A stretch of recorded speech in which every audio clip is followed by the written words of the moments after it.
Ok, estamos todos listos. Me pasa que vieron El Exorcista cuando Necesitas un poco de demonio de que no sé. entonces les recuerdo de qué se trata la clase.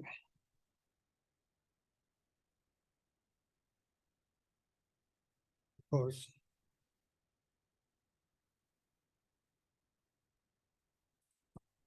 entonces, en la segunda clase vamos a seguir con.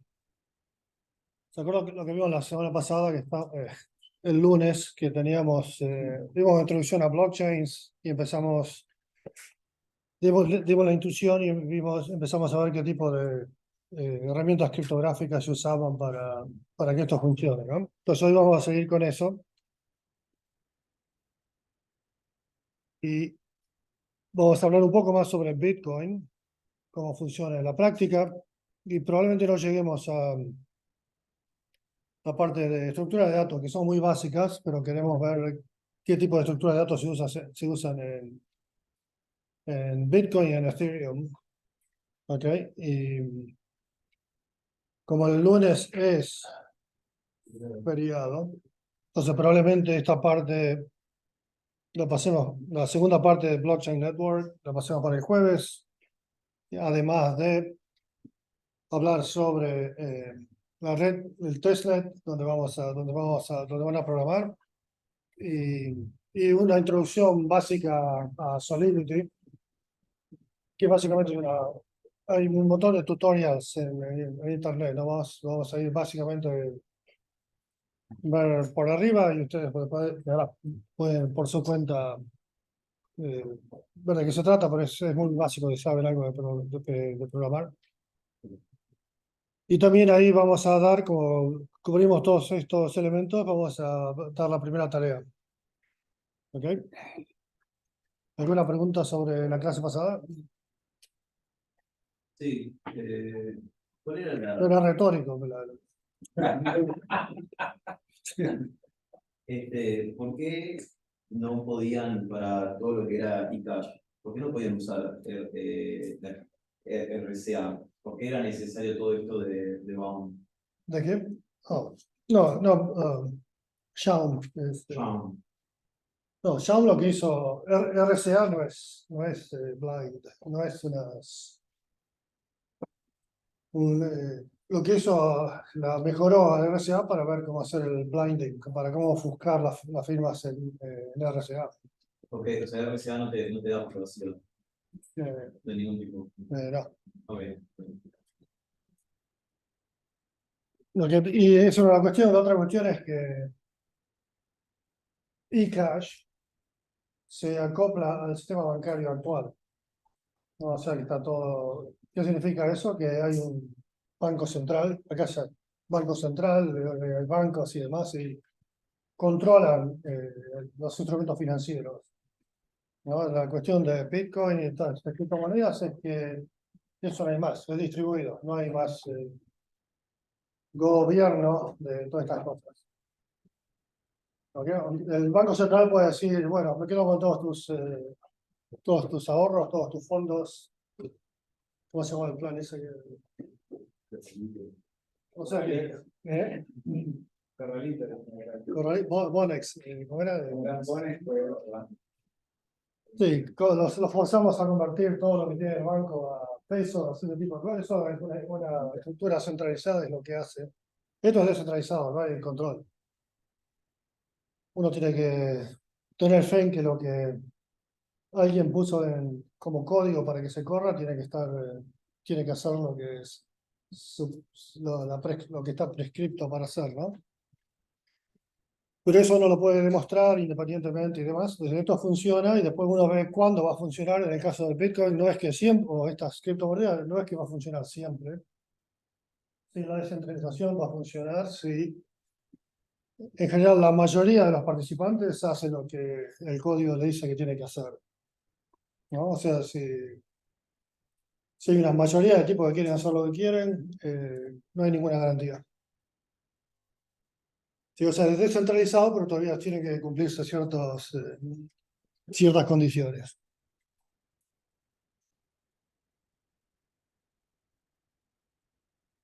Siempre tiene que pasar algo con Zoom, ¿no? Que PowerPoint. Entonces, y vimos dos tipos de herramientas criptográficas, la puedo llamar primitivas criptográficas, que eran, que siempre mencionamos una. Acuérdense que el 90% de la nota es de participación en la clase, ¿no? O sea, que cuando más preguntas, es una broma, la verdad. ¿Qué vimos? ¿Qué herramientas criptográficas vimos? Eso es un grupo, pero la primitiva criptográfica, ¿cuál era?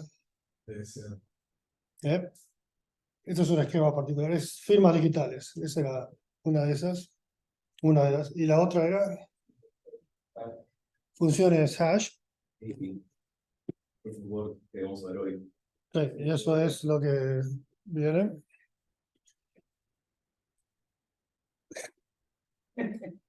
Vos lo ves perfecto, nosotros vemos tus notas ahí.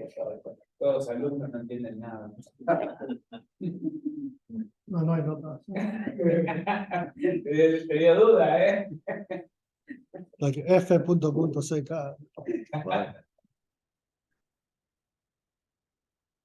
Ok, entonces lo que vemos, lo que nos falta ver es cómo se crean las páginas. Nos vimos cómo se firman, cómo se podía firmar, cómo podemos referir a una página, a la página anterior. Eso todavía no está muy claro, pero vamos a ver ahora cuando vemos Bitcoin cómo usamos funciones hash para hacer esto, para encadenar los bloques. Y ahora vamos a hacer cómo se crean. ¿Se acuerdan cuando vimos la fábula esta? Había tipo estaba escribiendo una página y tiraba dados, ¿no? Tiraba dados y el que le tenía suerte era el que creaba la página. Este Proof of Work va a implementar esto.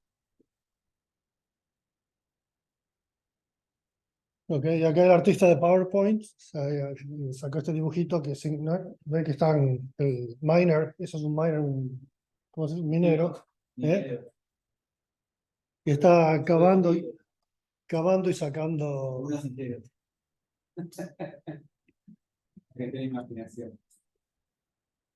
Entonces, ¿cuál es el propósito? Esto también se llama rompecabezas criptográficos. Y la cuestión es como herramienta general, es que dado cierta data, ciertos datos, sea lo que fuere, uno puede trabajar con eso y demostrar que para procesar esos datos uno invirtió esfuerzo computacional. Y vamos a ver qué se puede hacer con eso. Pero tenemos datos, o sea que no es que uno va a gastar esfuerzo porque le gusta gastar, tiene que aplicarlos, tiene que orientarlos a los datos estos ¿cómo se dice? ¿Datos o data? Data, data. Y el tema este en realidad hace un tiempo que está, que se llama funciones moderadamente duras, difíciles. Que normalmente en criptografía clásica, tradicional, nos gustan las funciones que son difíciles de calcular, de computar, a menos que uno conozca ciertos secretos. Estos no son totalmente difíciles, sino que son más o menos difíciles, pero que no son triviales tampoco. O sea que hay que invertir esfuerzo. Y esta idea la introdujeron Cynthia.org y Monina.org, que es la primera referencia, TN 92. Y creo que estaban en Microsoft Research, por lo menos Cynthia. Y la aplicación era, vieron que todos esos mails de spam, todos esos mails que reciben que nadie los pide, ¿no?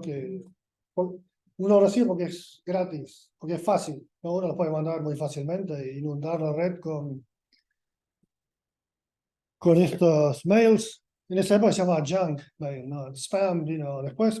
Y estos tipos se les ocurrió hacer esto. Así, bueno, si alguien me quiere mandar un mail, Un correo electrónico tiene que invertir esfuerzo. ¿Ok? Entonces el tipo que está haciendo spamming a toda la internet no lo va a poder hacer. O va a pensar 2 veces antes de hacerlo. ¿Ok? Y bueno, Digo que ver si se escucha bien. ¿Te puedes fijar en el interrumpir un segundito, ir al Zoom y dejarme entrar? yo tengo que dejar entrar. Sí, admite de la room. No, pone acá. En more, debe estar. Waiting room, ¿dónde está el waiting room? No te deja entrar. Acá, al Zoom. Quiero ver si se escucha bien. En la barra, acá, participantes. No, pero yo estoy tratando de entrar. A ver, ¿qué ahí? No hay nada en waiting. Me preocupa porque no puedo, no lo. Igual estás grabando, ¿no? Bueno, está bien. Vamos a creer que está bien. No, yo por si no te voy a buscar el micrófono. Ah, ok. Después, la próxima la podemos hacer con mi micrófono. ¿Sí? Y listo. Bueno, ¿Qué había hecho para ver slideshow? sí.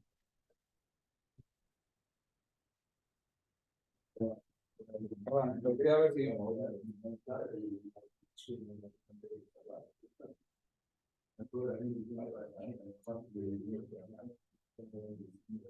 Ok, estamos diciendo que esa fue la aplicación original y después hay algo parecido que se llama que Revest, Shamir. Revest es el mismo y Shamir son lo mismo que RCA. Y Wagner, que era un estudiante en ese momento, en esa época de la mediados de 90 estaba cómo enviar, yo escribí un par de artículos ahí de cómo enviar información al futuro. ¿Sí? Y se llama cápsula del tiempo, eso, ¿no? Que vos podés enterrar algo, ¿no? Normalmente lo encriptás, pero decriptarlo va a llevar tiempo. ¿Sí? Y uno puede decir, bueno, acá está mi ¿cómo es testamento, will? Cuando yo me muera, ¿viste? Estos son mis herederos, etcétera. Yo lo que puedo hacer lo entierro, puede que me muera antes o después se va, pero ¿viste? Después de tanto esfuerzo, se va a poder desenterrar. ¿Sí? Y eso se llama time lock puzzles, rompecabezas temporizadas. ¿Ok? Y también lo que tienen en común es que no es que no es imposible resolver esos rompecabezas, sino que uno cuando invierte esfuerzo lo va a poder desenterrar. ¿Ok? Y esta la G, eso es uno de los papers que escribí también en este área para otra aplicación de computación de Secure Multi-Party Computation, que se pueden hacer cosas cuando uno asume este tipo de funciones a medias, que son duras, difíciles a medio, puede hacer otras cosas que normalmente no se pueden hacer. No sé cómo te veo la computación que va a haber más adelante, más en el futuro. Y no la, No puedo- bueno, lo que sí sabes es que va a ser más rápido. Moore's Law, pero hay problemas que no se pueden, que no sabemos cómo paralelizar, por ejemplo. Aquí vos podés decir, pues Google tiene, no sé, miles de computadoras, o sea que aplicando toda esa potencia no lo va a hacer más rápido. Bueno, no le va a servir. Las 1000 computadoras no le van a servir porque hay problemas que no sabemos cómo paralizarlos. Y le voy a pedir a mi asistente que me traiga. ¿Lo tenés acá adentro? No, tengo smartphone. ¡Epa! Y este es muy común y ya lo vimos la vez pasada. Okay, la exponenciación, módulo, lo que puede P o N, que usando esta operación uno puede implementar una cápsula de tiempo. ¿Okay? Y en particular, si tenemos esta función,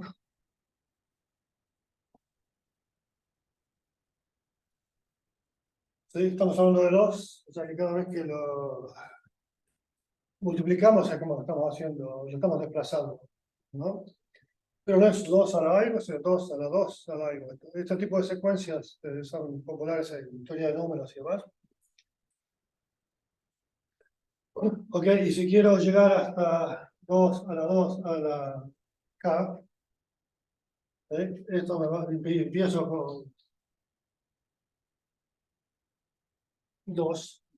No tiene que ser 2, tiene que ser un generador del grupo. Esto va a definir un grupo, puede ser otro grupo. Esto va a ser k steps, ¿no? Eso es lo que va a llevar. Y va a ser secuencial. O sea, porque esta operación no sabemos cómo paralizarla, pero para que sea eficaz tenemos que tener su super polinómico. El número de computadoras que tenemos que tener es un montón. Y asintóticamente es super polinómico, lo cual uno puede decir, esto no se puede paralizar. Entonces, lo que sí va a pasar, va a pasar de Morse, ¿no? ¿Sí? Que va a haber computadoras mucho más rápidas, pero desde mi punto de vista es una constante, digamos. Que va a ser el doble, 10 veces más rápido. Asintóticamente no me importa, ¿sí? Pero esto es el tipo de construcciones que se usan para la cápsula del tiempo. Y eso es lo que usaron estos tipos CRSW, eso es lo que propusieron hacer algo de este tipo para enterrar cosas. ¿Ok? Entonces uno hace esta operación original, ¿no? Y le da el que recibe a mis herederos, les doy este es mi testamento, ¿no? Pero tengo que convencerlo, porque esto es, en el grupo va a ser aleatorio, digamos, puede ser cualquier cosa, digo. O sea, tengo que convencerlos que realmente este es mi testamento, ¿sí? Y si uno conoce una trapdoor que hablamos la vez pasada, en particular en este caso de la factorización del módulo, ¿sí? Uno tiene que hacer todo este número de exponenciaciones hasta llegar hasta el final, sino que lo puede hacer, lo puede hacer mucho más rápido. ¿Sí? O sea, de la forma que funcionaría esto es que este es el producto total final de lo que resultaría toda la exponenciación, y a esto lo multiplicamos por mi testamento. Sabemos lo T. ¿Sí? O sea que lo uso esto para ofuscar. O sea que lo que le doy a mis herederos es esto, ¿sí? Que no saben, porque está ofuscado por esto que es algo aleatorio, ¿no? O sea que, pero esconde mi testamento. Y yo, conociendo ciertos secretos, puedo demostrar que este documento cumple las propiedades que tiene que cumplir, ¿no? O sea que es algo muy interesante. A mediados de 90 se usaba hubo investigación en este aspecto y está relacionado a lo que es Proof of Work. Y esto lo podemos ver de esta manera. Este es el que tiene que demostrar, el que tiene que hacer el esfuerzo. Este es el prover, el que tiene que demostrar. Y le tiene que decir, bueno, mira, yo para mandarte este mail corrí 1000 pasos o vueltas o lo que fuera, ¿no? Y este es el verifier, ¿ok? Que va a decir, ok, no viste, lo puedo verificar simplemente, pero no tengo que hacer ningún esfuerzo. ¿Ok? Y pensando en que vamos a usar funciones hash para esto, ¿no? Vamos a pedir al prover que calcule una función hash que tal que el resultado tenga que cumplir ciertas condiciones. O sea que va a tener que hacer un montón de computaciones hasta que la condición se cumpla. ¿Sí? Pero una vez que encuentra algo que cumple que el valor del hash cumple la condición, el verifier lo único que tiene que hacer es, tiene el dato de entrada, aplica el hash y lo verifica. ¿sí? Mientras que encontrar el valor, la preimagen que satisfaga esa condición va a llevar un montón de tiempo. ¿Ok? Y así es como funcionan las proofs of work en Bitcoin. Y esta computación para que, multiplicando, qué tan difícil es. Es así la que se usa en blockchain, va a ser un ejemplo de una moderadamente difícil. No, esto es moderadamente difícil, esto se usa en otros protocolos, pero no en Bitcoin, en realidad en ninguna de estas criptomonedas. Hay proofs of work, podemos, ya vamos a ver, uno cuando modela estas funciones hash como funciones idealmente mágicas, ¿se acuerdan que funciones hash le pones algo a la entrada y te da algo aleatorio? ¿No? O sea que uno lo puede modelar como se llama un oráculo aleatorio, random oracle. Es una idealización de cómo funcionan estas funciones, pero las funciones están hechas con gates y con operaciones booleanas, y que no es que son, nadie demostró que esto sea. En realidad uno puede demostrar que el random oracle no existe, o sea, pero es una buena forma de analizar protocolos. Suponer que esto es idealmente aleatorio, y esto es lo que se puede hacer. Y esta función, la X ahí, de módulo N, esa es. Ahorita se puede demostrar que es aleatoria y que no se puede paralizar, suponiendo que no se puede paralizar, porque no sabemos, no tenemos evidencia de la década del 80 que se pueda apurar la computación cuando uno tenga muchos computadores. ¿Y qué es una función cualquiera? ¿O es, G, sí, no, G es la base, es un es la base? elemento del grupo, como el 2, Ah, ok. y se llama generador del grupo, Ah.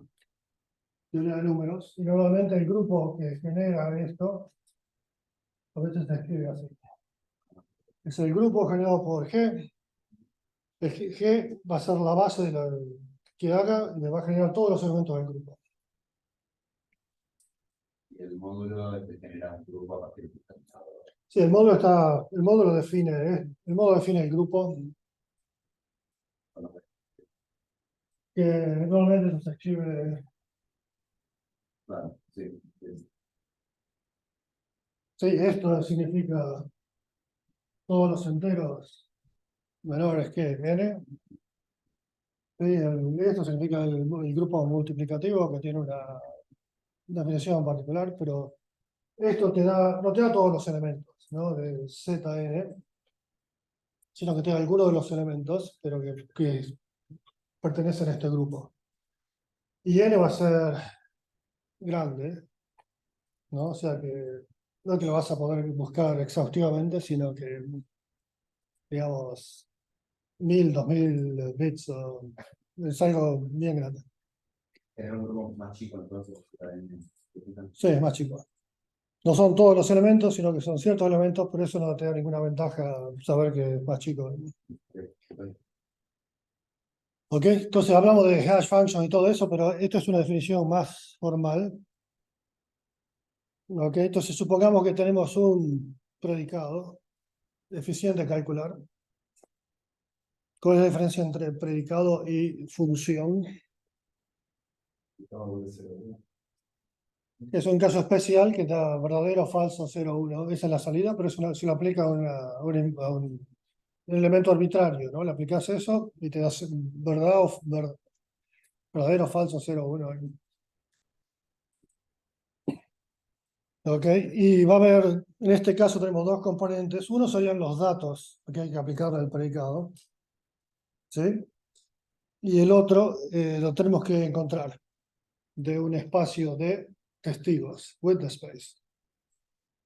Llamo testigo porque cuando le pones el testigo, yo te puedo dar el testigo, ¿no? Lo aplicas y verificas. Entonces, si esto es... esto va a determinar el tipo de trabajo, el nivel de esfuerzo que se necesita. Va a haber que buscar el testigo. Y si modelamos estas funciones como mágicas, funciones aleatorias, entonces no sabemos cómo funciona esto. Tenemos que, lo mejor que podemos hacer es buscar de forma exhaustiva. ¿Sí? Y se acuerdan que hablamos de funciones como la familia de funciones SHA, 256, que lo que hacen es mapean un dominio arbitrario a este rango. Este es y este es el tamaño del rango, ¿no? Vamos a la 256. O sea que hay un montón de elementos ahí. Y lo que vamos a hacer es vamos a poner alguna condición al valor de la función. Y básicamente va a ser que el valor que obtengamos tiene que ser mucho más chico que de 2 a la 256. O sea que tenemos que encontrar un valor acá, que cuando tengamos esta función mágica que no sabemos cómo, sin haberla calculado antes, no sabemos qué valor nos va a dar, entonces hay que seguir buscándola. Nos tiene que dar un número muy chiquito. O sea que a medida que bajemos el número que tiene que ser menor, el valor, va a ser más el esfuerzo de búsqueda. Y normalmente puede ser, esto es viejo, pero lo de exponencial, pero no tiene que ser exponencial, puede ser moderadamente difícil, ¿no? Pero tiene que ser un polinomio grande, etc. Y importante que es que la verificación sea fácil. Hasta una vez que encontramos un testigo, podemos aplicar el predicado este y es fácil de verificar. Y es importante que uno pueda resolver, satisfacer este predicado, pero con una probabilidad chica. ¿Sí? ¿Se acuerdan que tenemos todos los escribas que estamos tratando de competir? ¿No? Si es fácil, es un lío, ¿no? Porque están todos, entonces tenemos que resolver quién va a ser el ganador y demás. Si es muy difícil, no pasa nada, nos quedamos parados. O sea que tiene que ser más o menos como para que de vez en cuando, digamos cada 2 semanas o lo que fuere, cada hora, alguien pueda resolver esto. El witness space sería el espacio de las imágenes. Sí. Cuando pones U de X. Y normalmente lo que va a hacer es, como los tamaños de los registros son de 32 bits, uno va a tener que buscar un testigo en ese dominio, de 2 a la 32. O sea que lo que va a pasar es, va a ser un loop, ¿viste? De 0 hasta 2 a la 32 menos 1, y va a ir buscando todos los valores, ¿sí? Hasta que consiga un valor de la función que sea menor que una condición que todavía no definimos. La notación no me queda muy clara del predicado. Dice Q, toma 2 valores, los 2 puntos serían 2. Sí. Uno es un dato que se conoce. Por eso te acordás que dijimos, no se trata de gastar fuerza computacional al azar, tiene que estar aplicado a algo. Si alguien me quiere mandar un mail, tiene que ser el contenido del mail. No, que quiero vender lo que fuere, esto, una propaganda, qué sé yo, esos son los datos que se conocen. Y tengo que aplicar el predicado a esos datos más un testigo. Entonces lo que dice es que para los 2 datos, cuando conocer los 2 datos es tiempo binomial y cuando conoces solo uno y buscando el otro. Sí, en realidad es, y cuando conoces los dos es microsegundos, digamos, milisegundos, microsegundos, porque es calcular una función hash que se puede hacer muy rápido. Claro, pero es lo que sea binomial. Sí, el polinomial es eficiente. Okay. Lo que pasa es que no estamos en exponencial y polinomial. No. Por eso en vez de ahí las últimas versiones les pongo big poly o algo así, un polinomio grande. No, para darte una idea, pues lineal y n al cubo, o más grande, ¿no? Lineal o sublineal, la verificación, y el esfuerzo para calcularlo tiene que ser n a un exponente grande. O sea que tiene que haber un gap, una diferencia entre demostrar y verificar. No sé si que, perdón, Juan. No sé si quedó claro. Lo que te dice es la misma función que usás, vos computás lo mismo para verificar que para encontrar. Lo que pasa es que para encontrar lo que te hace falta, tenés que probar un montón. Tenés que hacer esa función un montón de veces hasta que tengas la suerte de encontrar. Para encontrar tenés que probar un valor. Claro, si lo sabés, ya está. Por eso el verificador está tirado así, porque solamente computa una vez, que es mucho más rápido. Pero encontrar cuál es exhaustivo. Tenés que agarrar, tenés 2 a la 32 posibilidades y tenés que ir uno por uno. Hasta que tengas la suerte de enganchar el que cumple.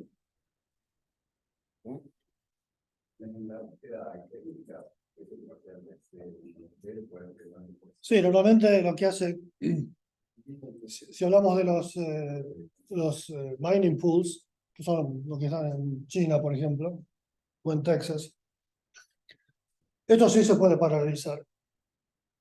Sí, o sea, yo voy a buscar acá, vos buscás acá, etcétera.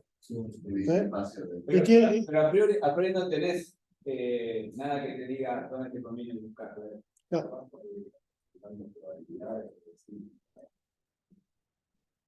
Y después y los mining pools después tienen, bueno, no es que el ganador solamente se queda con todo lo que se cosecha, digamos, sino que se desparrama, tiene distintas políticas de desparramo de lo que ganan.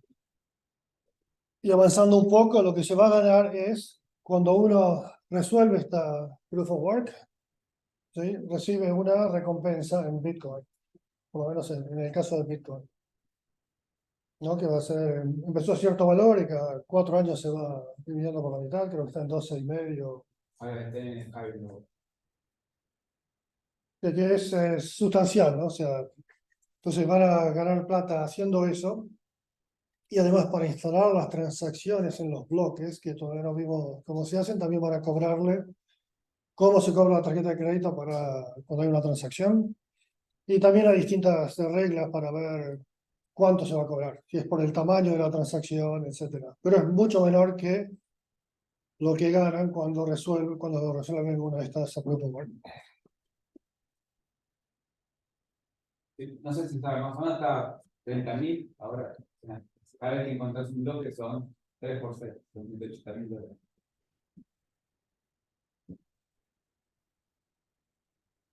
Una buena cifra.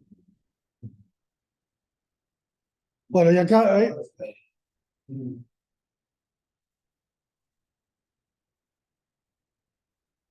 y esta es la propuesta de Nakamoto, que no es de él, sino que vino de una propuesta anterior, ¿no? Que va a tener los datos, ¿sí? Y después va a hacer correr un counter de 0 hasta, no digo esta, ¿dónde? No, pero hasta que se acabe ¿sí? El dominio del counter, y cada uno de esos lo va a ir probando y va a seguir haciendo esto mientras que el valor sea mayor que un target value. ¿Ok? Y si es menor, entonces ahí resolvió una proof of work. O sea que el target es que el valor de esta función va a tener que ser menor que ese, menor o igual que ese target. ¿Ok? Ese es un tipo de condición que vos habías dicho para explicar la imagen. Sí, esta es. Y no me queda claro por qué elegir 2 a la 256 y ponerle una condición. No, 2 a la 256 es lo que me da la función hash, ¿no? Es el rango total de la función hash. Y a eso le ponemos la condición. Para achicar. Sí, la condición va a ser que el target es menor que 2 a la 256 y ahora te voy a mostrar Sí, pero antes de avanzar, no me queda claro por qué él quiere este sistema y no agarrar 2 a la 128, hay algo que yo no estoy entendiendo. Bueno, eso el diseñador Nakamoto salió con eso. O sea, no sabemos quién es Nakamoto, no sabemos bien cómo hizo las cosas. Pero esta realidad es Back, un tipo que se llama Back, que desarrolló un sistema también que usaba funciones hash, que se llama hash cache. Cache como eCache, DigiCache, lo llamaba hash cache, y básicamente hacía esto. Pero tenía que ser de forma secuencial la aplicación de hashes. Acá tenemos todos los escribas, ¿no?, que están compitiendo y tratando de hacer esto. Sí, lo de Java 256 es natural porque era la función que todavía no está, todavía funciona. Ya 1 o ya 128 con la fuerza computacional de Google está rota, no es segura. Y entonces ya 2 o ya 256 todavía es segura. Y por eso. Creo que lo que te preguntaba era por qué se usa ya 256 y no se usa ya 128. Sí, creo estar entendiendo, como que estamos buscando una dificultad entre 128, que ya es trivial, y los No, 128 no es trivial. Entonces, la cuestión es por qué usamos este rango, esta función en particular. Ya 256 todavía se la podemos modelar, es algo que es seguro. Podemos pensar que esto es una función aleatoria. No podemos conseguir dos imágenes que vayan al mismo. Funciona como una hash ideal. Ya 128 no, porque se encontraron. Hay ataques que hace que no cumplan las funciones de una función hash criptográfica. O sea, tenés el ataque de colisión Sí, y 256 todavía no. todavía no. Porque tenés un periodo de tiempo, ¿no? Hay un periodo de ventana.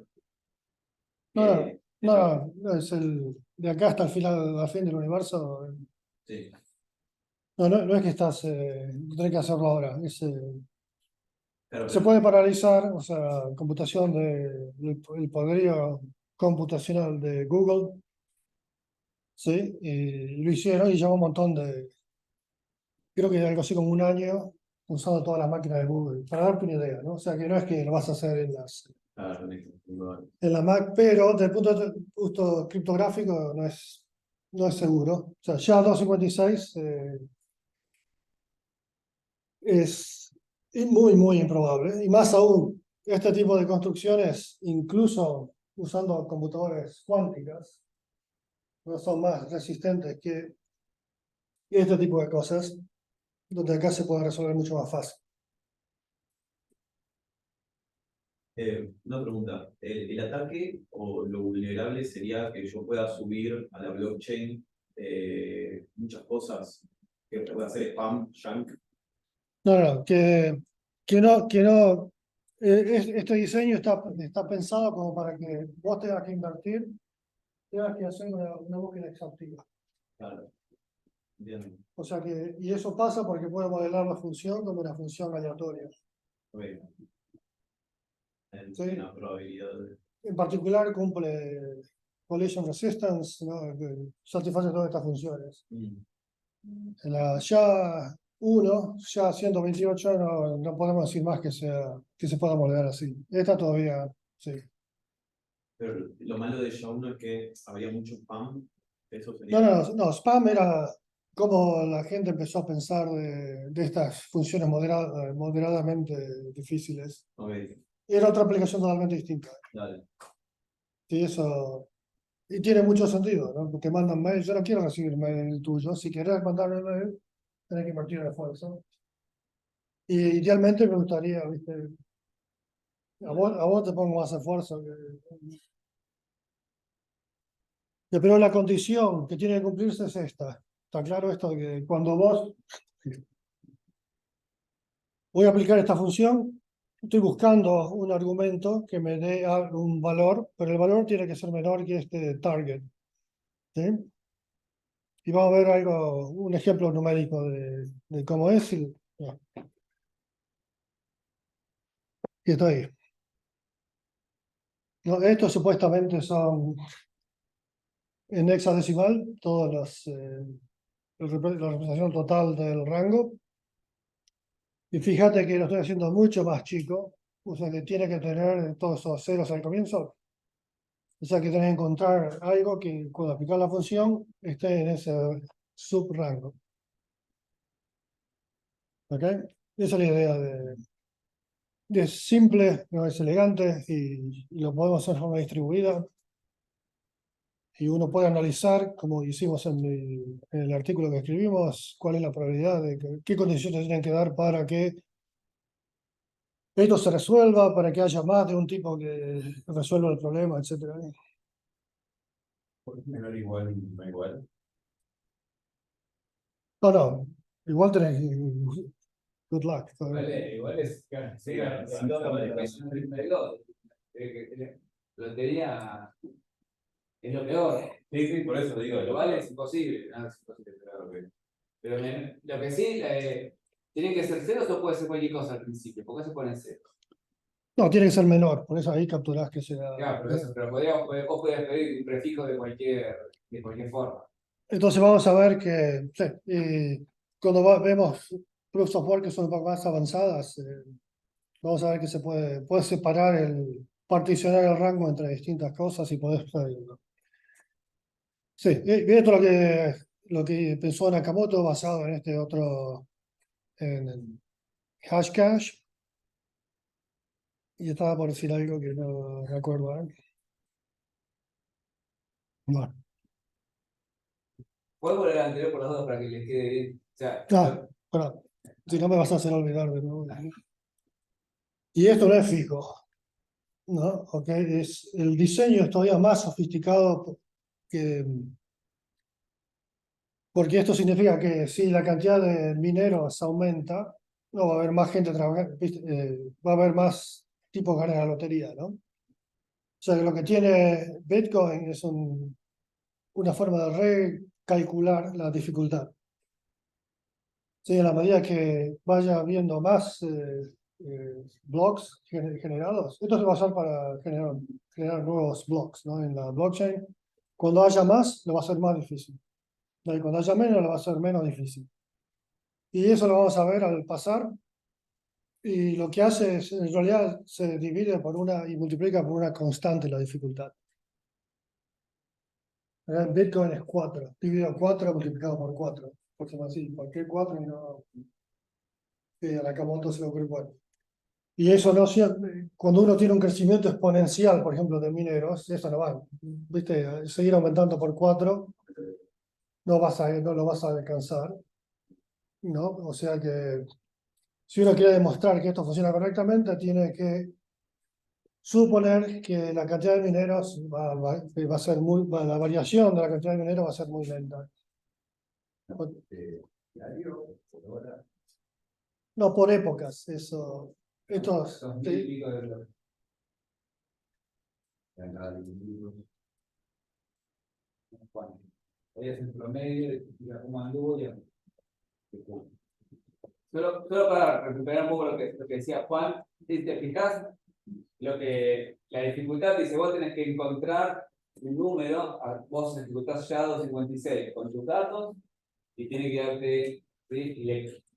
Todavía no lo vimos, pero le cambiás un número como para ver si ese guest que vos le pasás, ¿sí? Que es el counter, es un número que completa tus datos. ¿Sí? Agregas tus datos, se lo pegas a ese counter, le corres el SHA-256. Si tuviste suerte, vas a tener. Normalmente, ¿qué va a pasar? Te va a dar cualquier cosa que empieza con 1, con 9, con 8, ¿sí? Un número que no te sirve. Entonces, ¿qué haces? Aumentas el counter 1 más, ¿sí? Y volvés a probar. Y la relación entre el ya que te da con counter 0 con counter 1 te da cualquier cosa. Y con counter 2 te va a dar cualquier otra cosa. No tenés ninguna forma de saber, bueno, me conviene por acá, me conviene por aquí. Te obliga a hacerlo secuencialmente. Lo puedes particionar, como dice Juan, mandando el paralelo. Porque vos podés, nos separamos acá, vos vas del 1 al 10, vos vas del 10 al 20, así, y cada uno es independiente de lo que le pase. Si le encuentra el número, el resultado, le dan la cantidad de ceros al principio que le gusta, ganás. ¿Sí? Es lo que dice Juan que hacen los mineros. Los mineros básicamente hacen eso. Y para el trabajo. Bien dificultado varían en base a lo que necesitan, ¿no? La dificultad varía en base a lo que el sistema ocurre. Si hay muchos bloques que los empiezan a encontrar muy rápido, Porque el por 4 del por. le mueve la dificultad para que sea más difícil. Claro, le agregan cero. Entonces, Y eso- a veces es más difícil encontrar. Y eso el código así fue escrito y lo hace, ¿no? O sea, Claro. si uno ejecuta ese código, lo va a ir haciendo, va viendo cuántos nuevos bloques recibe. Claro, esa es la pregunta, digamos. ¿Y quién es el que...? O sea, el código solo directamente? se diseñó así, y si estás ejecutando lo que diseñó, lo que escribió Nakamoto, va a hacer eso. Si no tenés que hacer eso, ¿ok? Lo que vamos a hacer es, vamos a ver cuántos mineros tienen que hacer eso, tienen que ejecutar el código para que esto funcione. Cuando decimos que se simplifica la 1 por 4 es dividir el target en 4 o es No, es ese número, eso va a ser un número, esto va a ser 2 a la menos algo, ¿no? Por 4. un escenario. Sí. Eso tiene la representación, lo va a representar en decimal o en binario, que fuera. Acá está representado en hexadecimal. No, a eso lo vas a multiplicar por 4. Entonces llegó el momento de la nota cultural, porque siempre me llama la atención. Y cuando vengo a la Argentina, ¿y qué idioma hablan estos? A ver, ¿cómo se pronuncia esto en... Caballo. A ver, esas las nuevas generaciones que... ¿Cómo se pronuncia así? Ahora Es una idea en realidad. lo que estoy escuchando es caballo. Caballo. Tiene que ser. Ya. Caballo. Caballo. Caballo. Tenés que ir a No, tenemos la Y, claro. Son llaves, no son llaves. Claro. ¿Cómo se pronuncia esto? No, bueno, entonces. No, el fonema es ese. El yo. Caballo, no caballo. Caballo, yetem.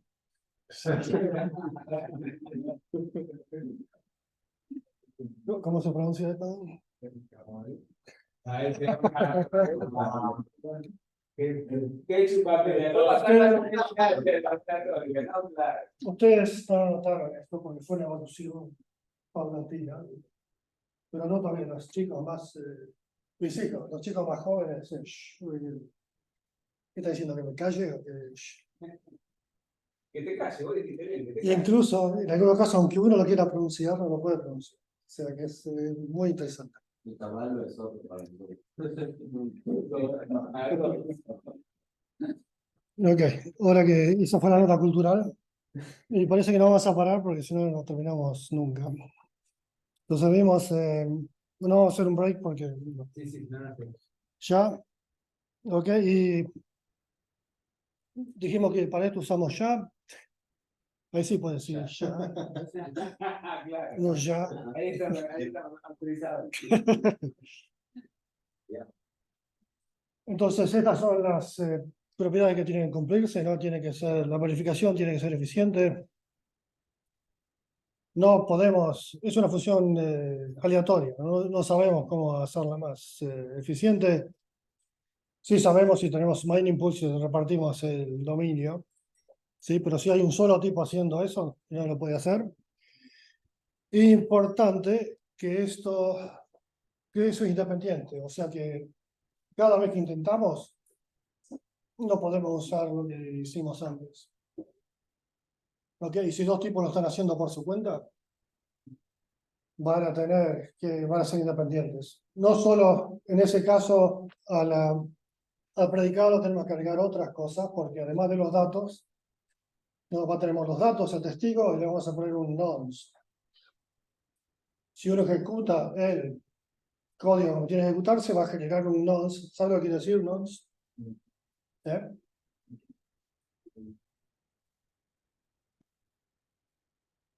Se escribe así. Y básicamente quiere decir un número aleatorio once. Random number once. Eso significa que se usa una sola vez. Y no es que vas a acordarte de qué los nonces que usaste, sino que simplemente como tenemos no solo 32, registro 32, lugar 64 y demás, cada vez podemos pedir uno al azar y la probabilidad de que coincida va a ser muy chica. ¿Sí? O sea que lo que va a hacer es va a sacar un nonce de ahí, se lo va a poner a los argumentos del predicado, ¿sí? Y va a tratar de buscar el testigo tal que cuando se lo aplica también a los datos, me dé este valor que sea más chico que un target mark. ¿Para qué es eso? Bueno, Para encontrar ¿Para qué querés un nonce? a diferencia de buscarlo inmediatamente. ¿Para qué le agregas un dato más? Tienes tus datos, las transacciones, la información. Es como el sample beta de un hash. sí, sí, es el salt. Básicamente, porque si no, si no, todos sabrían lo que estamos todos conocemos la parte de datos, ¿no? Pero fíjate que cada búsqueda ahora la hacemos fresca, porque le ponemos además algo aleatorio sobre lo que tiene que hacer la búsqueda. No podías apretar. No, Si no, la independencia, no, esta propiedad que estamos buscando, estamos todos distribuidos, o todos estamos compitiendo y queremos que la competencia sea fair, o sea que justa, digamos, que todos tengan las mismas posibilidades y demás. Probabilidades de cuando estás intentando, estás publicándolo Cuando le vas a hacer hash. cuando vas a buscar, pero no para encontrar para encontrar el valor. ¿No hay forma de encontrar los discrepantes? No,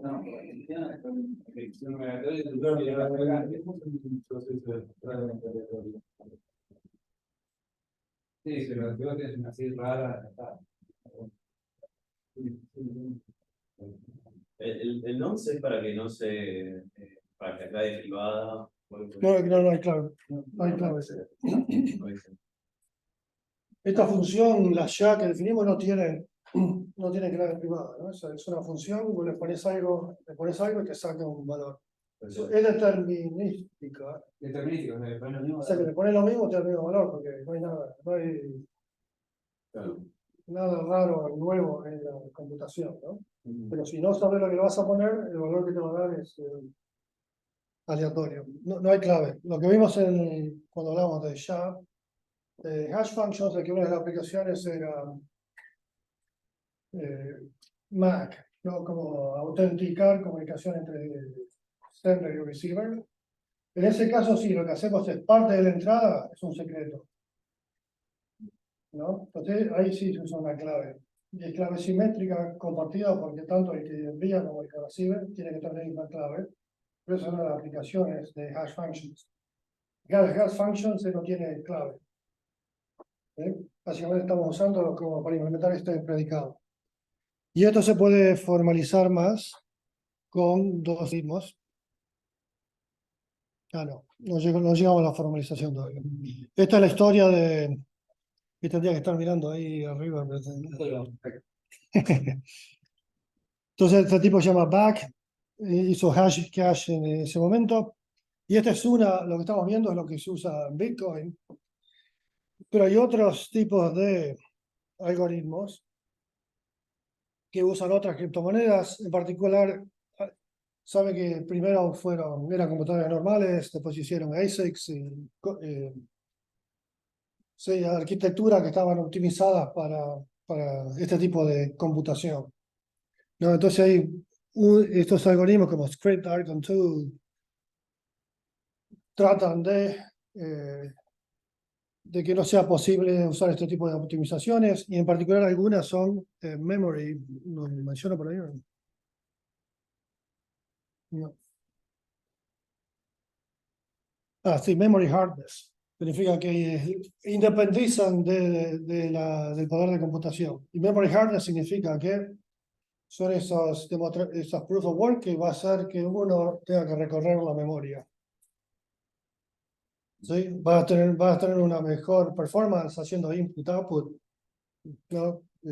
Ahí vas a tener mejor performance, pero vas a tener que recorrerte y puedes poner una cota de lo mínimo que tenés que hacer input-output, ¿sí? Usando esta función. Y eso, o sea, es un esfuerzo, pero está relacionado con la memoria, y no con el poder de computación. Y se desarrollan, hay esquemas desarrollados para criptomonedas que dependen de memory hardness.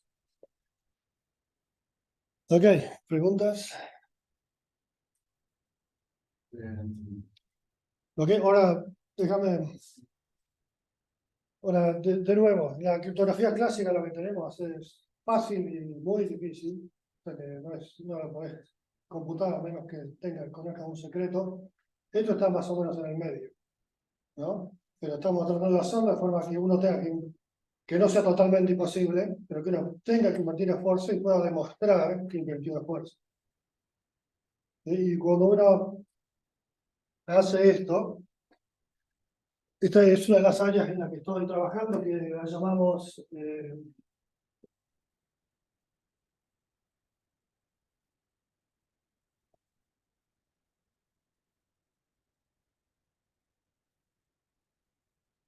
genéricamente se llama Resource Restricted Cryptography.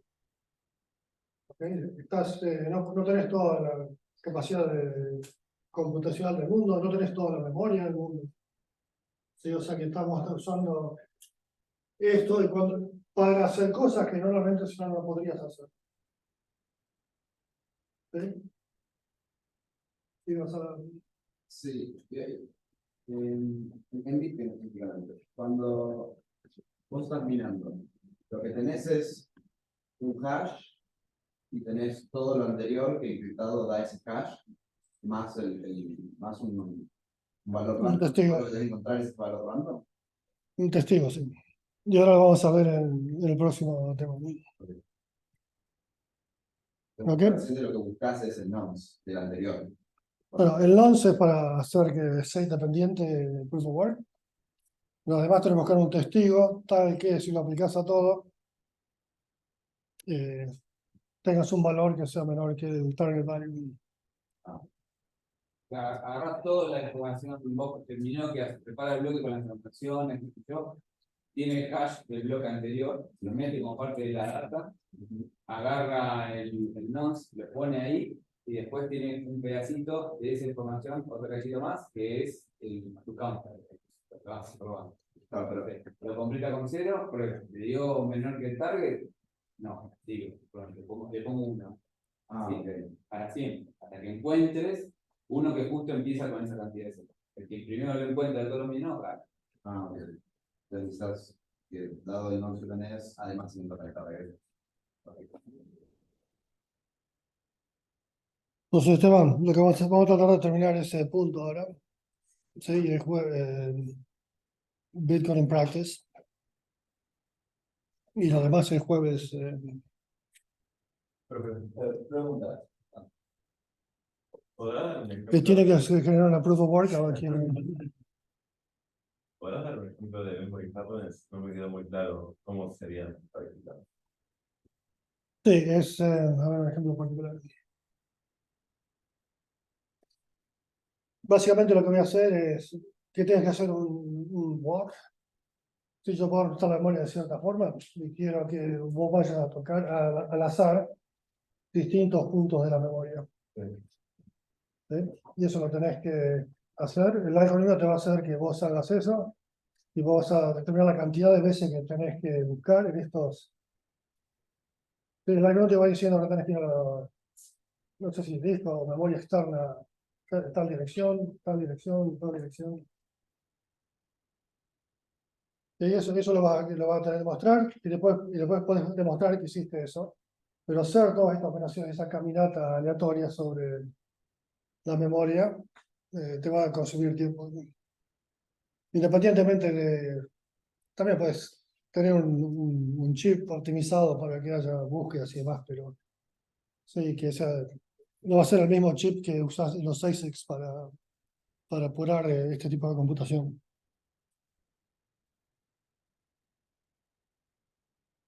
Sí, y en realidad lo podemos llamar proof of effort en vez de proof of work, donde no sea solamente computacional, sino que uno tiene que invertir algún tipo de esfuerzo.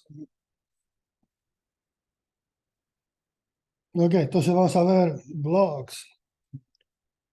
Y sí, en los blocks que vamos a tener, vamos a poner datos. En este caso de Bitcoin va a haber transacciones. Y los blocks van a estar encadenados.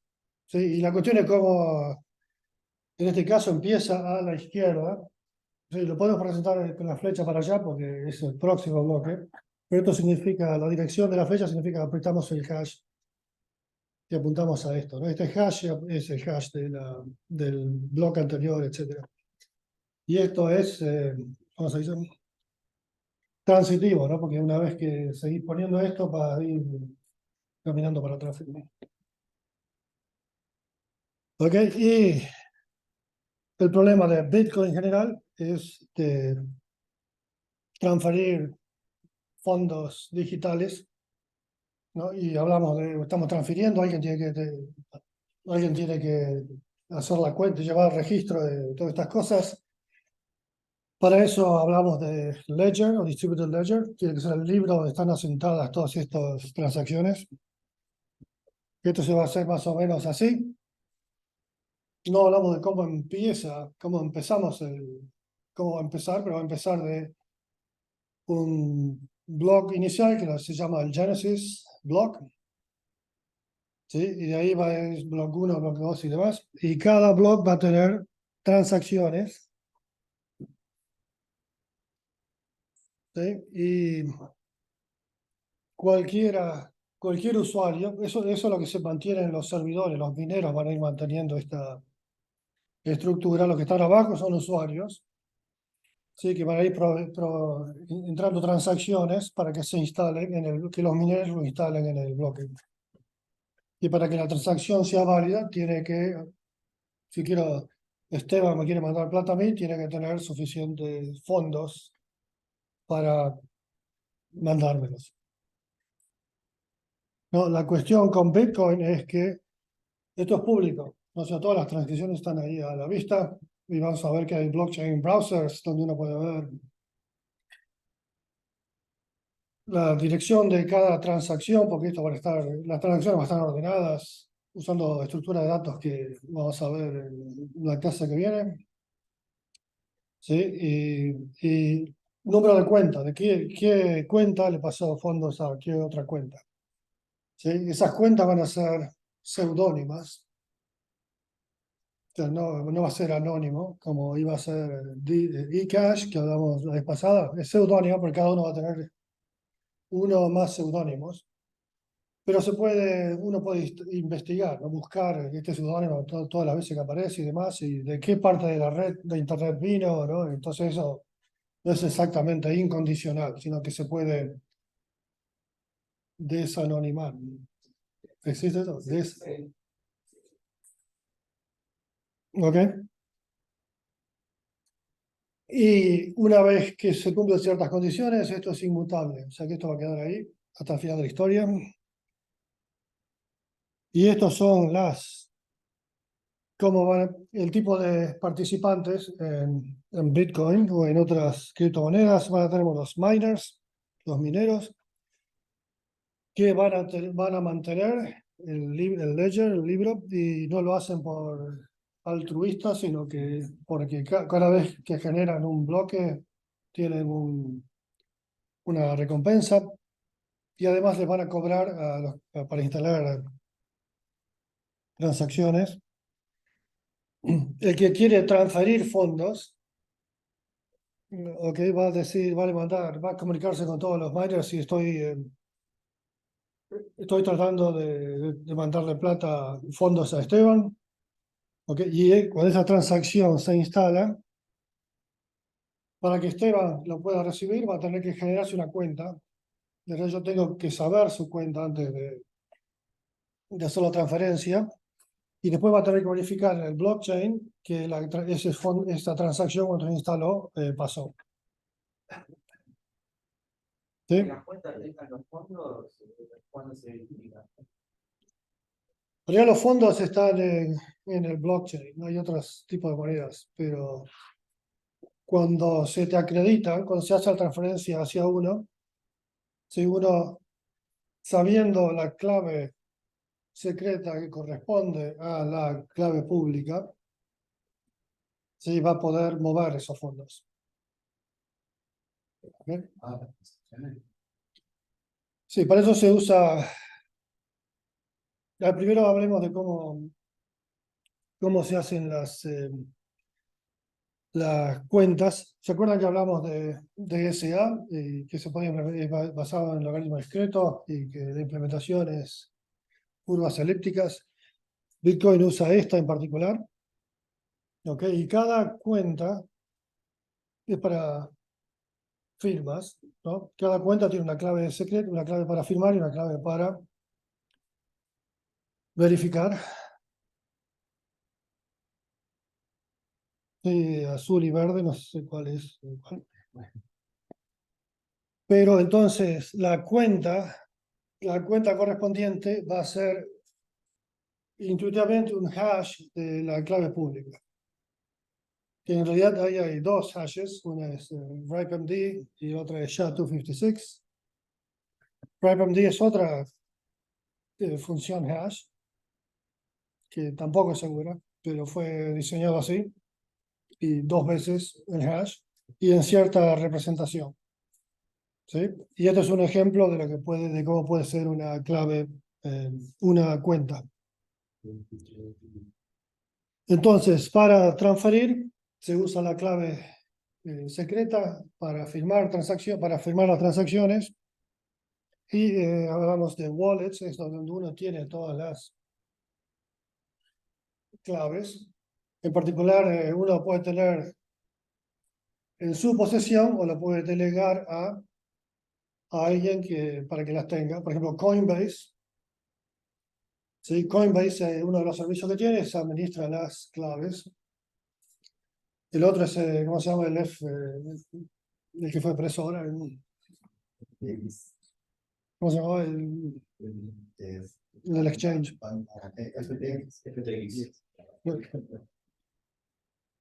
Sí, entonces surgieron todos estos negocios de manejar, de proveer estos servicios, ¿no?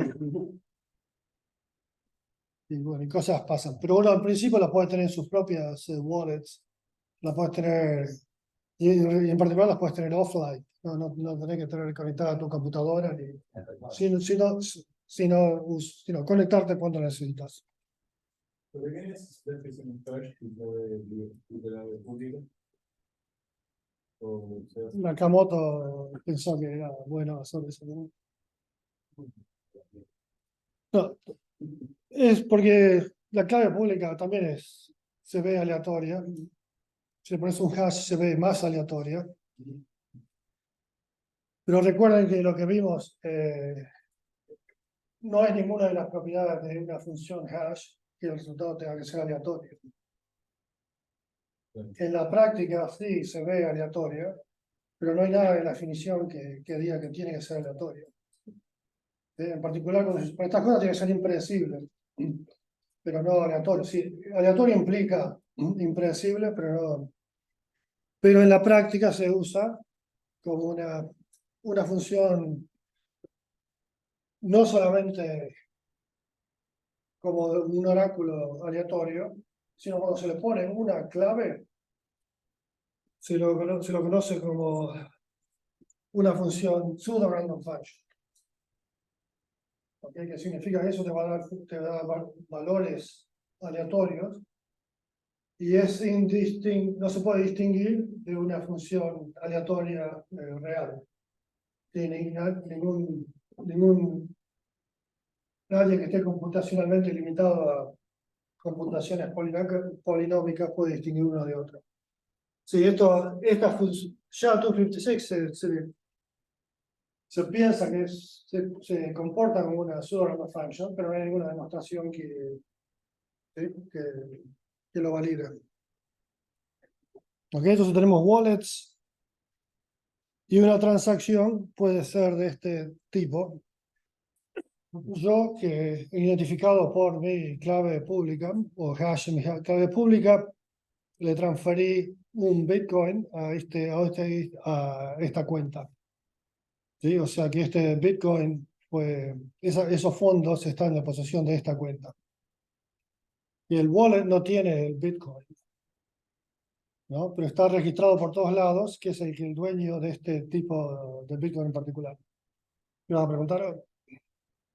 Capaz lo vas a decir, pero está firmada con la clave privada, ¿no? Sí. Voy a hacer una pregunta media tonta. ¿Por qué no se... Esteban, Ahí va. O sea, ¿por qué no se, por qué es privada? ¿Por qué es secreta? ¿Por qué no la está encriptada? ¿Por qué no, o sea, no agarro la transacción y sé que está firmada? O sea, ¿cómo se verifica? La red entera verifica que... sí, tu clave pública es pública, Sí, eso está bien. todos la conocen. Y O sea la que posibilidad. Pero, ¿quién lo desencripta? ¿La red? no, hay que tener cuidado con estas operaciones. Encripción es una primitiva criptográfica, firmas es otra primitiva criptográfica. Hasta ahora no hablamos de encripción. Oye, El propósito de encripción es proteger la confidencialidad de la información. Nos comunicamos de forma secreta, ahí usamos encripción. Si nos comunicamos de forma autenticada, no hay confidencialidad, pero vos vas a saber que estás hablando conmigo. Para eso usamos firmas, usamos hash functions también, pero no hay confidencialidad. Si cuando hablamos de encripción, estamos tratando de proteger que la información sea confidencial. O sea, encripción es una cosa, firmas es otra. No hablamos de encripción, no vamos a hablar de encripción, a menos que sí vamos a hablar de zero caching. Vamos a hablar eventualmente de encripción, pero hasta ahora no hablamos. Se puede ver la transacción y tiene la misma que vos la autenticás para ver que la Uno dice, yo la firmé, entonces todos lo pueden verificar. agarrar la misma clave única que está ahí en la transacción y ¿no? Y el artista de PowerPoint, eso de que está firmado, eso significa que es una firma. Ahora entendí. Bueno, acá es un ejemplo de Alice le manda un Bitcoin a Bob y Bob los usa parte de eso para hacer un pago, para mandárselo a otro. ¿Sí? Y la forma en que hace es se lo transfiere, cuando se lo transfiere a Bob, ¿sí? Bob lo que hace es se lo manda a Charles, que también tiene quiere conocer su número de cuenta, y también se lo manda a sí mismo. ¿Sí? Y como lo hace Bitcoin, les va a generar otra cuenta y se lo manda a esa cuenta. Y la cuenta él conoce su otra clave privada correspondiente con la clave pública. Por eso necesitas esos wallets, esas billeteras para tener todo, para manejar y administrar todas esas claves que uno va teniendo, ¿no? Ok, entonces, eso va a ser una transacción. El movimiento de fondos entre una cuenta y otra. Y eso que dice ahí. No sé si se Leche. cómo, o si vas a, cómo generas esa transacción, cómo descubrirás que vos seas el dueño de la plata para. esa es mi pregunta, ¿cómo más? Por ahí venía por ahí la pregunta de. ¿Y cómo entra lo de la PLD? Pero... No, los bitcoins se van generando, ¿no? Sí, sí. Y hay un número máximo de bitcoin que se pueden generar y esos se van transfiriendo. Ajá. Sí. ¿Sí? Entonces vos le pagás a alguien se lo paga, lo mueve y demás. Y todo eso queda en el blockchain, en la historia de transacciones. O sea que si uno quiere verificar estado de cuentas y demás, tiene que ir hasta, ¿no? Repasar la historia de este Bitcoin y de cómo se fue transfiriendo y demás. Y de ahí también te va a salir la cantidad de fondos que uno tiene. ¿Sí? Y esos fondos va a ser lo que va a chequear el minero para instalar una transacción cuando hay una transferencia. La estructura de cada transacción es mi clave pública sin hashear el amount, la clave pública hasheada del otro. Y después, Sí, la clave pública es el hash La clave pública solo. La clave es lo que te identifica es Porque mi clave pública, el valor, la clave pública del otro, y después todo eso, una firma de todo eso, y mi clave privada.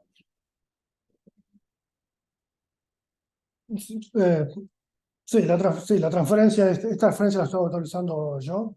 Sí, uno tiene que fijarse que yo tenga los suficientes fondos y va para Esteban. Claro, pero la idea es que vos usas tu clave privada para firmar esa transacción, porque el único que la puede firmar es el que tiene los fondos. Y por eso habré escuchado historia de que se pierden, ¿no? El Mount, no me acuerdo, hay un exchange había en Japón, perdió no sé cantidad de. Sí, los fondos quedan ahí, pero no se pueden mover. Digamos, si uno pierde las claves privadas, ¿No? Entonces, si vos perdés esa clave privada, la clave privada es la que te autoriza a decir estos fondos que salen de mi account pública, los puedo mover a algún lugar más. Si vos no tenés esa clave privada, no puedes generar la firma que puede ser validada con esa clave pública. Claro, ahí va, eso ¿Está era. bien? Entonces, ahí es lo que le da la autenticación a esa transacción. Ok. Solamente vos, que sos el dueño de esos bitcoins, o Satoshi, puedes firmar eso. Perdiste la clave, nadie más puede firmar. O sea, si yo tengo la clave privada de otra persona, yo puedo ser otra Dos Una pregunta, pero entonces la transacción tiene la pública y el caso de la pública. No, la pública ya es un caso. Lo que tenés es la firma de toda esa estructura con tu clave privada. Porque se lo ocurrió a la cámara. Y no se puede, en base a eso, resaltar la claridad, ¿no? O sea, no puede proceso. Esa parte de claro. Pero, perdón, la pública no es un caso. Le hacen agarran Le al hacen- público, le hacen eso- lo mostró al principio, le hacen- Te hacen los dos casos. para que te lo Exacto. esa es la cuenta. Si tienes una cuenta que es un montón de números, eso es el hash. Si te quedas con el hash, ¿cómo lo recuerdo? No, también tenés que tener la clave pública, porque la cuestión es si te doy si perdiste, incluso no tendría que haber relación entre clave pública y clave privada, ¿no? Uno puede verificar que la operación que se hizo con la clave privada se puede verificar con la clave pública, pero no tendría que poder ser que si conozco la clave pública, pueda conocer la clave privada y no en todos los casos, pero viceversa, digamos. Pero necesitar las dos cosas, la pública y el hash la pública. Pues hash la pública es ID. tu número de cuenta, o sea que una de tus cuentas es eso. Ok, todo esto es ahí, bitcoin.org, ¿no? Todas estas cosas están explicadas en forma extensiva, ¿no? Y cuáles son las políticas para instalar transacciones y demás. Pero hablamos de un registro donde eso tiene que mantener. Y lo que hablamos de que de ir atrás, verificar que alguien tenga fondos para pasar transacciones. Esto también lo podemos capturar con un predicado que diga que esta transacción es válida. O sea, uno tiene la transacción y tiene el libro, que es abierto, todos los pueden leer, todas las cuentas están ahí. Entonces aplicamos este predicado a lo que sabemos que es el ledger, el libro mayor y la transacción, y esto dice, ¿es válido o no es válido?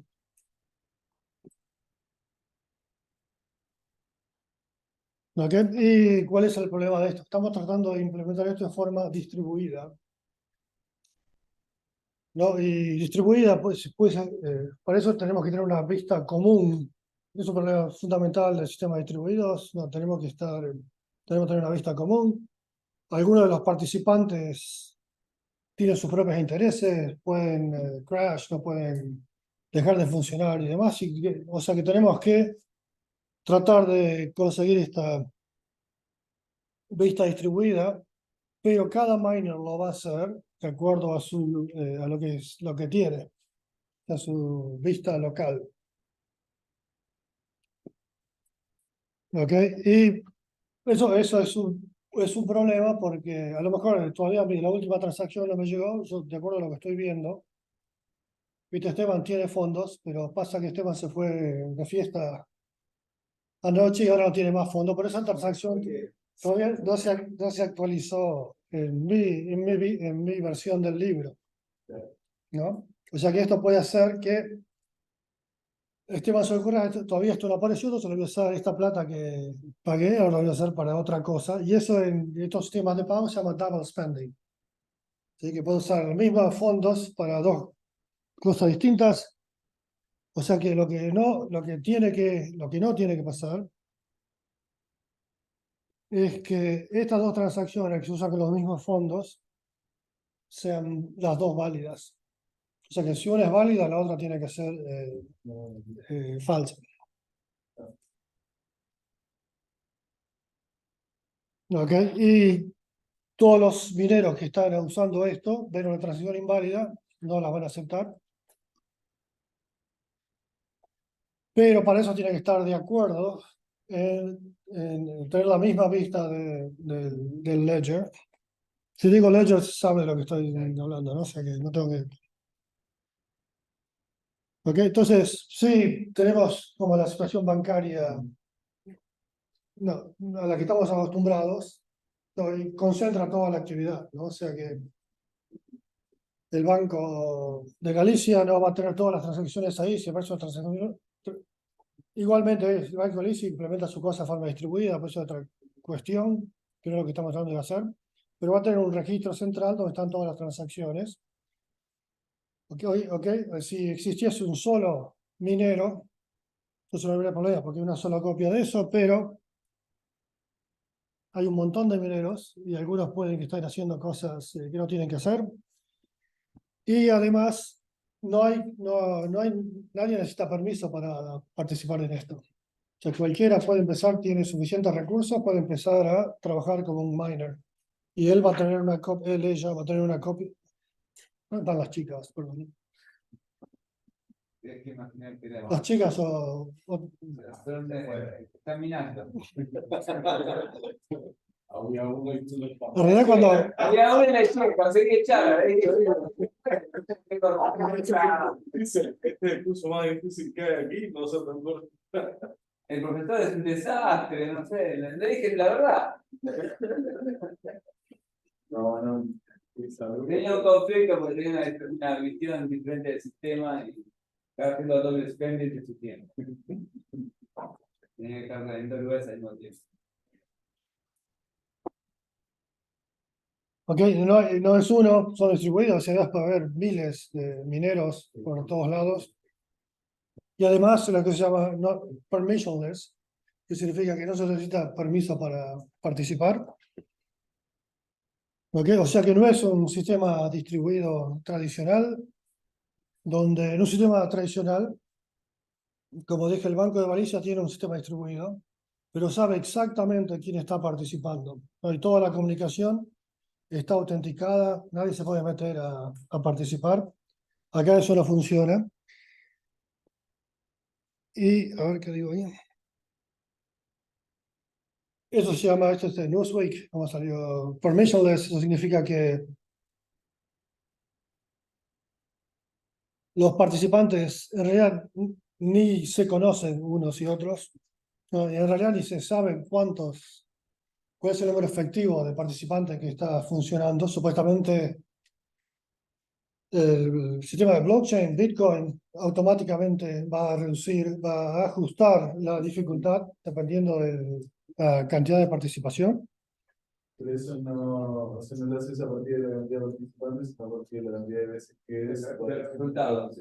Vos podés tener gente que esté, pero no está participando, ganando y no te importa. En realidad es una observación importante porque lo más fácil es pensar de esto como si fuese un sistema chato, ¿no? De la capacidad computacional de cada uno sea la misma, entonces podemos hacer un mapeo de capacidad computacional a participantes, uno a uno. En realidad no es así, pero lo que necesitamos es que no sabemos la capacidad computacional total que existe en el sistema, pero el sistema se va a ir ajustando dependiendo de la cantidad de bloques nuevos que aparezcan y van a aparecer bloques nuevos válidos si hay si hubo la capacidad computacional suficiente para generarlos. Pero, o sea, ¿por qué dice Anyone Can Join? Y de Bitcoin también, porque era ese completo. Estamos hablando de permissionless model. Ah, pero las variaciones son a nivel bloque. No, de transacción. El miner, el minero, para instalar una transacción lo tiene que validar. Antes de anotar los bloques que tiene. Entonces, tiene que decir este tipo, Esteban tiene fondos, Esteban tiene que verificar que Esteban no se fue de fiesta. Tiene fondos para hacer esta transferencia, ¿sí? Pero además el bloque, para que sea un bloque válido, tiene que venir acompañado de una proof of work. O sea que hay dos tipos de validaciones. Pero la cuestión es que en este medio permissionless se puede hacer algo. Lo curioso es que se pueda hacer algo que tenga sentido, ¿no? Porque conocemos de criptografía y de sistemas distribuidos clásicos que esto no se puede hacer. Si este tipo de problemas, ¿cómo lo hacemos? El conocimiento tradicional dice que no se puede hacer, lo curioso es que se puede hacer. Y se puede hacer gracias al tipo de primitivas criptográficas que estamos usando, son proofs of work. ¿Ok? Y entonces lo que estamos tratando de hacer este sistema es emular la parte distribuida, que la parte distribuida emule la parte centralizada. Y en particular, en este tipo de sistemas está lo que se llama ataques Sybil. ¿Saben lo que es Sybil attacks? Todos vieron la película esta, ¿cómo se llama? Con James McAvoy. Y el tipo tiene 23 personalidades. Split es la personalidad, split personality, ¿no? Multiple personality disorder. Sí, entonces, Sybil es un libro que escribió una psiquiatra. Sybil es un seudónimo de una paciente real que tenía muchas personalidades y demás. Y por eso el término de Sybil attack significa asumir distintas personalidades. Sí, como no hay autenticación y cualquiera puede participar, uno puede decir, bueno, yo soy como minero, sí, puede decir yo soy esto, no, tengo varias personalidades. ¿Ok? Entonces, como sistema distribuido, cuando no hay autenticación, no sabemos exactamente quién está participando, el MIT puede ser el mismo tipo que tiene 20 personalidades distintas. Ups, ¿cómo pasé de esto? Bueno, está más o menos claro. Esto es Bitcoin en general. No entiendo por qué ese es un problema. ¿Cómo? ¿Lo escuchan? ¿Por qué sería un problema en un minero de diferentes personalidades? Bueno, vamos a ver lo que hace el minero, pero sí, vieron que tenía un dibujo con bloques y transacciones, ¿no? Vamos a ver a los bloques como la estructura de datos sobre la cual vamos a correr transacciones. Sí, entonces Bitcoin, no transacciones, aplicaciones. Sí, Bitcoin en particular es una aplicación que vamos a correr sobre la estructura de datos. Pero el blockchain lo podemos usar para resolver otros problemas básicos. Sí, una cuestión básica en sistemas distribuidos es consenso o acuerdo bizantino, que lo vamos a ver en más detalle. ¿Okay? Y ahí, en el sistema clásico o tradicional, donde todos sabemos todos conocen a los participantes, ¿sí? Tenemos N participantes y eso lo conocen todos. Y tenemos una fracción de ellos que está corrupta, es maliciosa. Se puede, lo llamemos de traidores.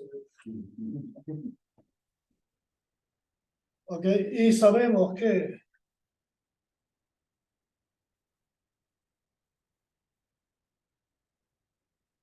los traidores, los corruptos tienen que estar en minoría para que los otros puedan ponerse de acuerdo en cualquier cosa. ¿Ok? Sí, pero esto porque los conocemos. Si yo recibo un mensaje acá, sé de quién vino, ¿ok? Pero si los que me mandan mensajes pueden asumir varias personalidades, si esto no funciona más. Sí. Y esa es la razón por la que... No, es lo que habíamos hablado la otra vez, de que se ponían en acuerdo varias empresas chinas, digamos, que podían. Sí, hablé de una mayoría honesta, computacional, Claro. que está relacionado con esto. Si hacemos un sistema uniforme de, ¿sí? La cantidad de ciclos la podemos mapear a cada participante, entonces por si hay tantos ciclos, tantas capacidades computacionales, hay tantos participantes. Entonces, ahí necesitamos una mayoría de participantes honestos para que esto funcione, porque fíjense que estamos hablando de que cada uno tenga su ledger y cada uno esté de acuerdo con lo que ve, lo que esté viendo lo mismo, o sea que tiene que estar de acuerdo con lo que ve. ¿Sí? Y si no hay una mayoría honesta, entonces no van a estar de acuerdo. Puede ser que alguien tenga una copia, alguien tenga otra copia, entonces el sistema no va a funcionar. Porque esa emulación de algo centralizado por algo distribuido va a ser una copia, una versión, va a funcionar si tenemos una mayoría honesta de participantes. No, una pregunta. Esta posibilidad de que se puedan poner de acuerdo no hace que sea inseguro y que la gente por ahí no quiere usar esta tecnología. En realidad tendría que no querer usarlo así, ¿sabes? Si hubiese todo esto, pero No lo sabe. no, en realidad no lo sabe, no lo entiende en general. Pero además, lo que di como ejemplo de los mineros en China, esto lo sabemos, el análisis nos dice que necesitamos una mayoría honesta para que esto funcione. Pero si uno mira el mining pool de China, si dos se ponen de acuerdo, ya tienen una mayoría computacional. ¿Sí? O sea que no tendría que funcionar. Por eso uno de los papers que escribí hace 4 o 5 años, que se llama But Why Does It Work? Pero ¿cómo? ¿Sabes? Esto lo sabemos, necesitamos una mayoría. Este es lo que el primer artículo demostró, que para que esto funcione tiene que haber una mayoría honesta. No hay, no tiene por qué haber. ¿De dónde viene esta? Si uno mira los mining pools nuevos, es abrumadora la cantidad de... No obstante, siguen funcionando. Entonces la explicación ahí es que este tipo de resultados lo obtenemos si suponemos que el peor comportamiento de estos tipos. Entonces, estos tipos son adversarios criptográficos. Se quieren volar al mundo, hacen lo que quieren. Mientras que los mineros chinos, estamos siendo grabados. Bueno, no fue lo que...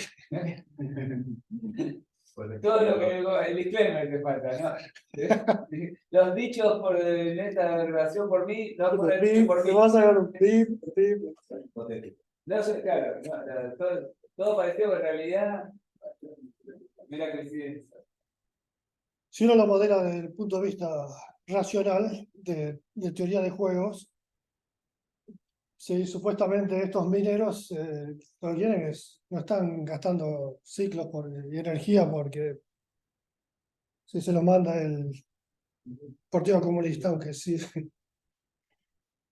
Pero están queriendo ganar plata, ¿no? Entonces, si uno incluye esos incentivos, eso es teoría de juegos, análisis racional, entonces uno puede demostrar que esto sí puede seguir funcionando aunque no haya una mayoría honesta. Pero no hay un incentivo a hacerlo esto, o sea, no pueden ganar más plata si pusieran de acuerdo. Sí, eso puede pasar también. Pero en la práctica siguió funcionando, o sea que Claro, sí. suponiendo que uno puede definir cuáles son los incentivos, ¿no? Si los incentivos son ganar plata haciendo esto, no, minando, pues esto va a seguir funcionando. Esa es la cuestión. Y ahí entonces, a ver si terminamos. Vamos a seguir más hablando sobre este tipo de modelos de sistemas distribuidos y civil attacks y demás. Pero como esto es Bitcoin in practice, entonces tenemos, esto es una idea de cómo funcionan los bloques, ¿no? Cuándo fueron generados, la cantidad de transacciones que tiene cada uno, la identificación del minero, sí, BTC, eso también está en China y demás. ¿Y qué dice en la última columna? ¿Sabes? Size, la cantidad de datos. Esto se llama Blockchain Browser, hay varios, uno para Bitcoin, Ethereum y demás, y uno puede ir viéndolos. Y acá tenemos, no, en un bloque, tenemos la cantidad de transacciones y la cantidad de fees, de comisión que se cobró, lo que ganó el miner este por generar el bloque. Acá puedo poner el pointer, ¿no?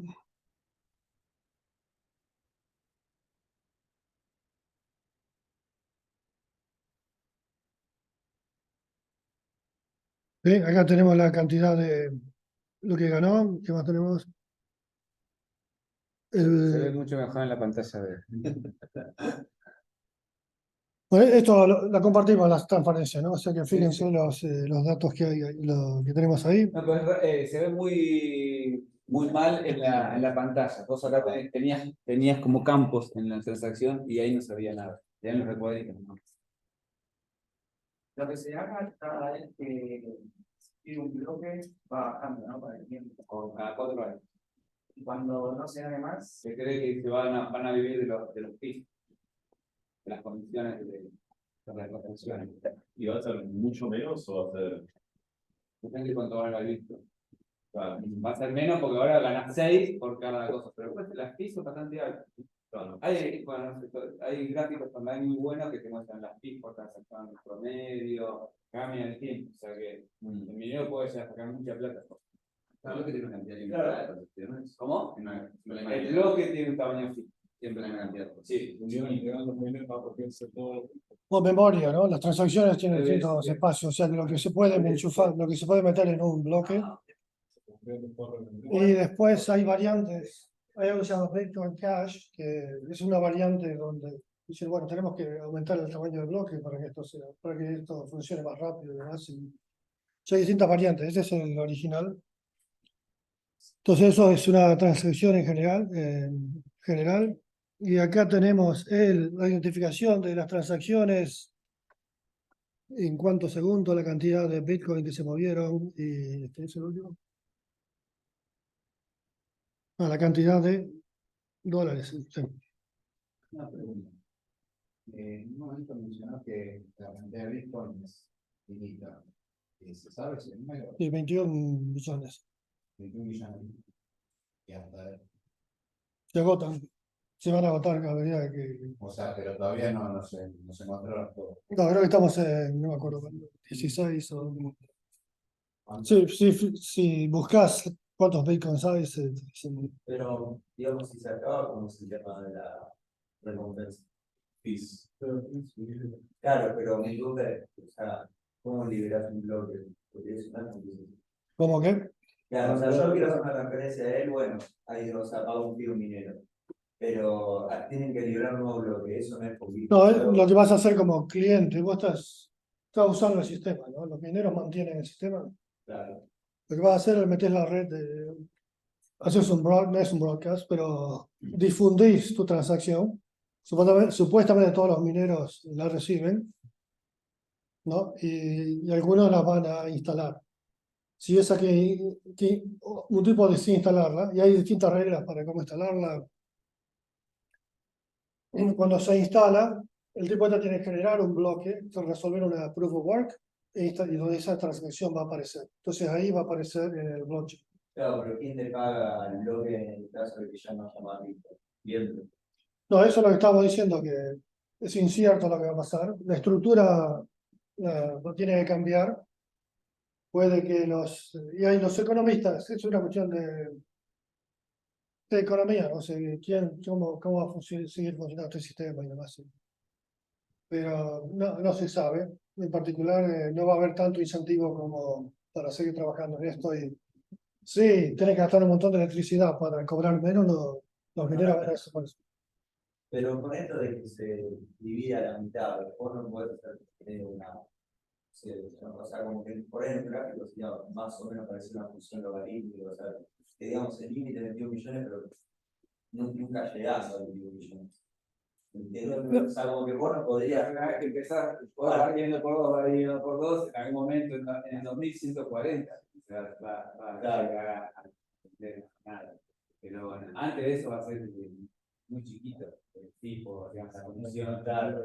no va a ser despreciable, claro que el tipo va a poner en cada uno. Claro. Pero entonces, lo que vos vas a ganar es por el fit de la transacción. Claro, pero o sea, no te va a importar si es un Y poquito. lo que hacen los videos es ordenar de mayor a menor, por fin y las incluye. O sea, normalmente hay más transacciones que lugar en el bloque. Entonces, vos como minero puedes elegir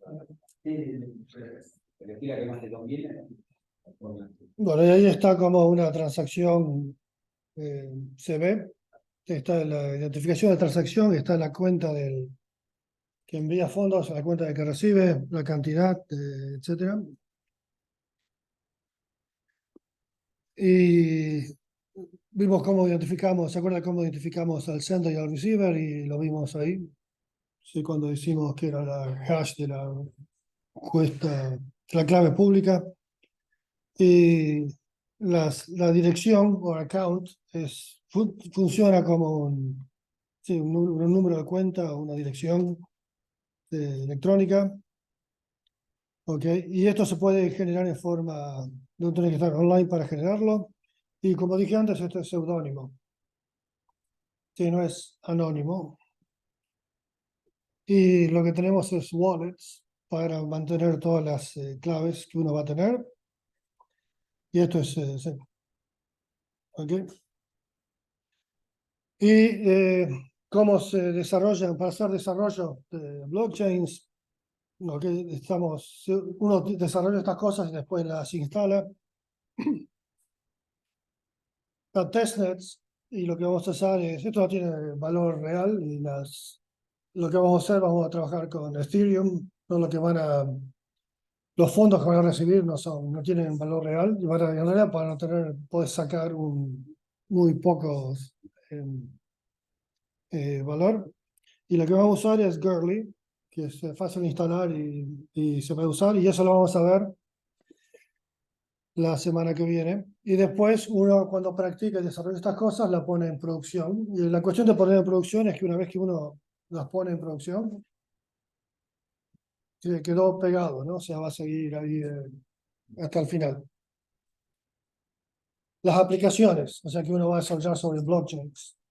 Y aplicaciones, no estamos hablando ahora de Bitcoin, sino de smart contracts. O sea, que uno puede desarrollar cualquier tipo de aplicación, ¿no? Que determine relaciones arbitrarias entre los participantes.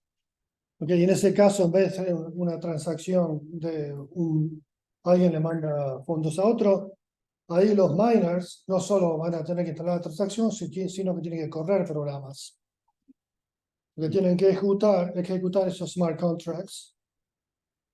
Y de nuevo, si tenemos esta condición de una mayoría honesta, ese smart contract se va a ejecutar y va a hacer lo que se supone que tiene que hacer. Pero por eso hay que tener cuidado que cuando uno pone un smart contract para que esté funcionando, tiene que cerciorarse de que haga lo que tiene que hacer, ¿no? Ok, ya hablé de Blockchain Explorers, que eso, lo que vimos eran ejemplos, ¿no? Y en estos uno se fija de que las transacciones fueron confirmadas. Acá tenemos Explorers para Bitcoin y para Ethereum. Y después tenemos algo que se llama Faucet, que es una forma de conseguir monedas truchas, no truchas, que no tienen valor para que uno pueda practicar. Y lo que vamos a usar es MetaMask. Y esto lo vamos a ver en más detalle el jueves, ¿no? Cuando hablemos de smart contracts y de Gurley. All right. Eso es lo que no nos habíamos planeado, pero llegamos. ¿Preguntas? Solamente si hacen la corte. Listo, así para. Hay muy caras, sí, ¿no? Si le voy a poner todas las sorpresas a medida que van saliendo del horno, el medicamento. Y vamos a tratar de Y poner, la vamos a ir sacando todas las cosas que no puede, que no está permitido que se saque. Con el teléfono se puede decir también, o ponerlas en el campus, no intentadas, ponerlas en el grupo.